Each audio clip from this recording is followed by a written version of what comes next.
தமிழக பாஜக தலைவர் தமிழிசை சவுந்தரராஜன் தற்போது செய்தியாளர்களை சந்தித்து வருகிறார். அதன் நேரடி காட்சிகளை பார்க்கலாம். காங்கிரசிற்கு எந்த வாய்ப்புமே இருக்காது என்ற பதற்றத்தில் சகோதரர் திருநாவுக்கரசர் அப்படி பேசுகிறார் என்பதுதான் எனது கருத்து.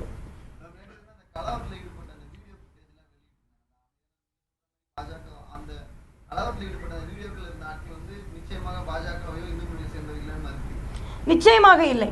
ஏனென்றால் அது வேண்டுமென்றே அப்படிப்பட்ட ஒரு கலவரத்தில் அதை நடத்தி நிச்சயமாக பாரதிய ஜனதா கட்சி சகோதரர்கள் மீது கெட்ட பெயர் கொண்டு வர வேண்டும் என்பதற்காக நடந்த கொலையை மறக்கடித்து விட்டார்கள். ஒரு இளைஞனின் உயிர் பறிக்கப்பட்டிருக்கிறது, நடு ரோட்டில் வெட்டி சாய்க்கப்பட்டிருக்கிறார். அந்த குற்றத்தை பற்றி இப்பொழுது யாரும் பேசுவதில்லை. அங்கே வேறு ஒரு குற்றத்தை அரங்கேற்றிவிட்டு அதை திசை திருப்புவதற்காக ஒவ்வொரு முறையும் இந்த இயக்க சகோதரர்கள் படுகொலை செய்யப்படும் பொழுது இப்படிப்பட்ட நிகழ்வுகளை திசை திருப்பி அவர்களின் தியாகம் முற்றிலுமாக மறக்கடிக்கப்பட செய்ய வேண்டியது ஒரு அரசியல் வியூகமாகவே தமிழகத்தில் நிறைவேற்றப்பட்டு வருகிறது.